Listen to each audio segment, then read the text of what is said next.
up, guys? It is Cookin University here, and today, guys, it's my third video. But in all seriousness, if you guys are looking for healthy recipes, including this pork chop recipe, then you are in the right place.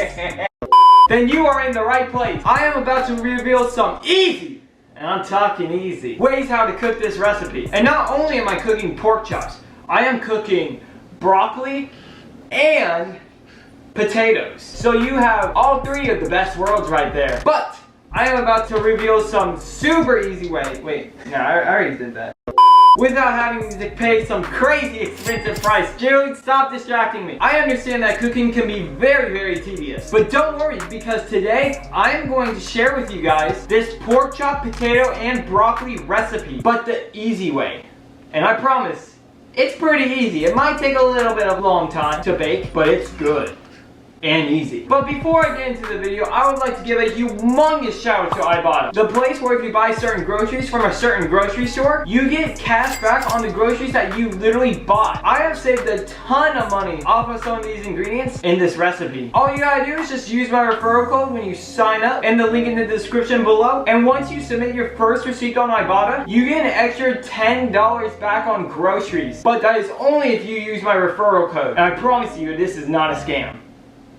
Unless you don't use my referral code. The best part about it is that it is completely free to sign up. And I would like to put a disclaimer on this, that I also make $10 on Ibotta too. So now, let's get straight into the ingredients. First things first, you gotta have the pork chops. I usually get about 4 pork chops because I live in an apartment with a few other people. And I'm usually the one that eats most of the things that I cook. If you have like a whole family, there's like a 16 pack of them or something like that, 8, 12. I get 1/4 of a teaspoon of both salt and pepper, or however much you want. I just usually sprinkle it, I don't measure it. You just get 1 teaspoon of dried parsley flakes. Now I have the organic one, but you can buy the normal one if you want. And you get 1/2 teaspoon of dry sage. And by the way, on the seasonings, like I said for salt and pepper, it doesn't matter how much you really put in there, to be honest. I don't measure it, but if you want to be super, super exact, you are more than welcome to measure it. I get 1 teaspoon of vegetable oil, 1 tablespoon of unsalted butter, but I mean, you can do 2 tablespoons like I usually do, because you gotta cut them into 4 different pieces, and they're really hard to cut into 4 different pieces when it's just 1 tablespoon. 1/2 cup of chicken broth, red Idaho potatoes, or whatever potatoes you want, but these are the ones I usually like to get. Frozen broccoli. And by the way, guys, on this one, I actually got cash back on Ibotta from this. That's why I got the bird's eye one and not the great value like I usually do. And last but not least, you need the extra virgin olive oil spray. Not the liquid, the spray. So guys,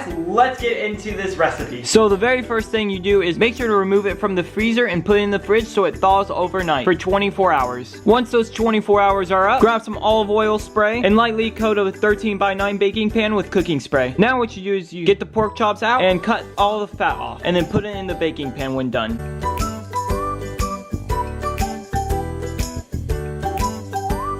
Once they are all on the baking pan, season the pork chops with salt, pepper, parsley, and sage. And the pan does not have to be a 13x9 baking pan. If you're cooking 4 pork chops, then a 13x9 is recommended. But if you make more pork chops, then you can get a bigger baking pan. And you can do this whenever you want. Make sure to start baking at 350 degrees. But once I usually get the seasonings on the pork chop, that's when I usually preheat the oven to 350 degrees. Because usually around that time is when I'm ready to put the pork chop in the oven. That's usually when it's done preheating. And make sure to drizzle the pork chops with some vegetable oil. And now what you do is you cut 2 tablespoons off a stick of butter, and then separate all 4 of them into 1/2 tablespoon, or you can do more if you want. It just depends how many pork chops you have. If you have 4 pork chops, then you need 4 pieces of butter. Now you put 1/2 tablespoon of butter on each of the pork chops. And as you guys can see, the top of the chicken broth is a little bit moldy. Well, that's what I'm assuming, at least. So what I just did instead is I just put vegetable oil on the bottom of the pan. Usually I do chicken broth on the bottom of the pan, but since it looked a little moldy, I wasn't gonna risk it. Now after you do all that, make sure to cover the pan tightly with aluminum foil and bake for 1 hour.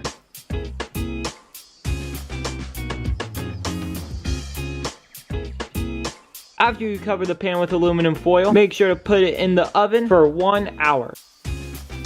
Now while the pork chops are cooking, make sure to get the potatoes out. I'd recommend about 3 or 4 potatoes, depending how many pork chops you have and depending how big the potatoes are. And make sure to wash the potatoes and make sure to cut up some of the skin, the bad parts of the skin, and then make sure to cut the potato too after you cut off all the bad parts off the skin. And if you haven't already, make sure to fill the pot up with water and then put it into the pan. Once all of the potatoes are in the pot, make sure to put the temperature on high until it starts boiling, and when it starts boiling, put it on medium heat.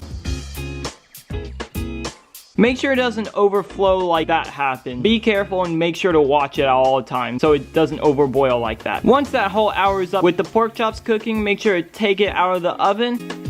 Take the aluminum foil off and bake for about 15 to 20 minutes more. Now usually I just do 15 minutes, but you can do 20 if you would like. So what I'm doing right now is I'm just making sure that the potatoes are soft. I'm just kind of sticking a knife in the pot and making sure that they're soft or not. They are a little bit hard still, so I'm gonna try in just a few more minutes again. 2 very boring minutes later. Alright, the potatoes are currently soft right now, so what I'm going to do is make sure to drain out all the water and the potatoes too. Now it's really hot, so just be careful and just let it sit in the drainer for a few minutes. Since the potatoes are in the drainer steaming up right now, I just wanted to say if you're interested in discovering more about getting cash back on groceries, then make sure to check out I Bought It at the link in the description below. Now what you gotta do is get the broccoli out of the freezer and just put it in the microwave for 5 minutes. You don't have to open the package or anything, just place it right in the microwave for 5 minutes. Now as you can see, I dropped it, and while the broccoli is in the microwave, make sure to shake the drainer with the potatoes in it so no water gets into the pot, or very little water. And now you can put the potatoes back in the pan. Once the 15 minutes are up with the pork chops, make sure to get it out and just let it sit there because you're done with the pork chops. And once the broccoli is done in the microwave, make sure to just let it sit there for a minute because it's really hot, and then make sure to open it up. Now you don't have to have scissors if you don't want to. I just grab scissors because it's easier. And then what you gotta do is just put it in a bowl. It's gonna be hot and steamy, just a little warning. It shouldn't burn you or anything. And voila, there's the pork chops, potatoes, and broccoli. Alrighty guys, so now is the time where I eat the food. Broccoli right here. I've actually never had this broccoli, bird's eye broccoli. I've had Great Value all the time. You've never had bird's eye? Bird's eye is the best. There you go. That's better than Great Value. Okay, so I don't eat potatoes with my hand, but because I do not have a fork in sight right now, I'm not going to use it. It's a normal potato. Woo! That pork chop is hot. Oh my goodness.